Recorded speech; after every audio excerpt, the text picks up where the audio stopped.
The UK Prime Minister, who astonishingly is Sir Keir Starmer, I know, right? Has decided he will be raising the defence budget from 2.3% to 2.5% by 2027, which he claims will constitute an extra £13.4 billion a year going towards defending Britain. However, a spokesperson for the IFS branded the Prime Minister's claim misleading. Can you believe it? This is because the £13.4 billion increase effectively assumes defence spending will be frozen in cash terms over the next 2 years. Under the NATO definition, that assumes a UK defence budget of £66.3 billion this year. This would imply spend slipping to less than 2.2% of GDP in 26 to 27 if frozen in cash terms. Now, I guess we shall see. I clearly don't understand all of this. I mean, it's not as if Keir, honest as the day is long, Starmer has ever misled the country before, so I doubt we have any problems, do we?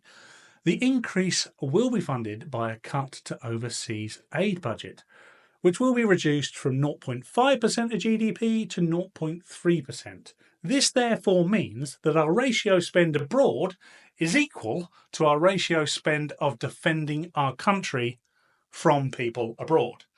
If you're wondering why this is happening now, then look no further than the President of the world, Donald J. Trump. The US President has single-handedly set about A, changing the narrative around the war between Ukraine and Russia to bring about the end of the war, B, applied enormous pressure to the NATO countries to increase spending for defence and essentially pull their own weight, and C, do all this whilst holding the sword of Damocles over the UK's potential £300 billion trade deal with the US.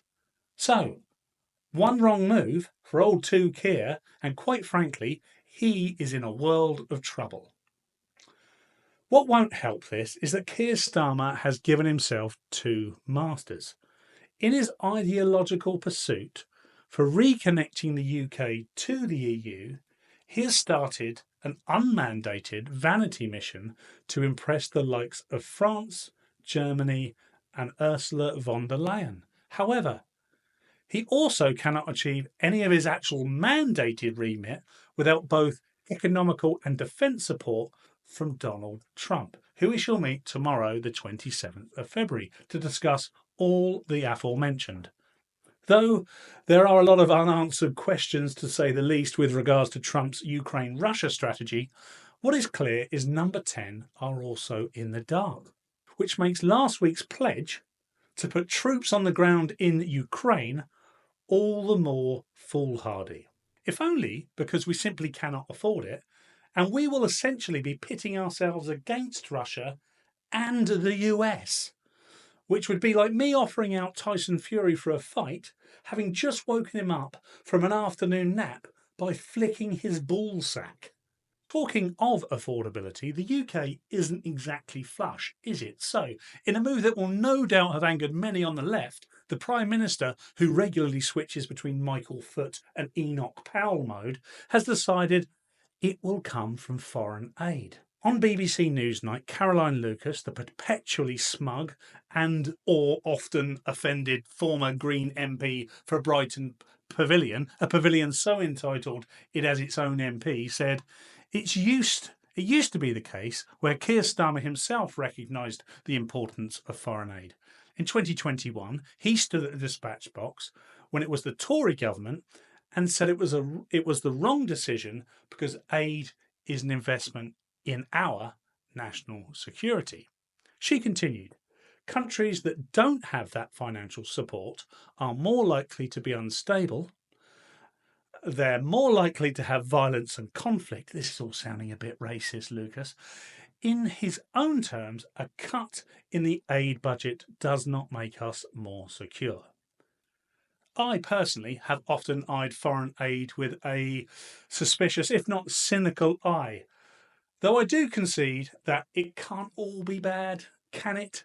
I mean, the idea, however, that foreign aid protects us from foreign threat doesn't exactly stand up to scrutiny.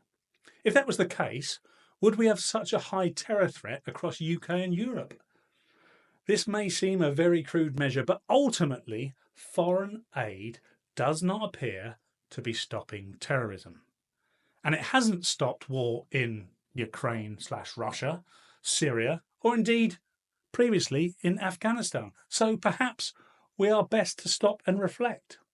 Besides, where else would the funding come from? The £10 billion per annum we wank away on impossible net zero targets? Don't be such a bigot. What happens now? Well, this is just the start, I fear. Donald Trump quite outlandishly demanded that NATO countries increase their defence spending to 5% of GDP.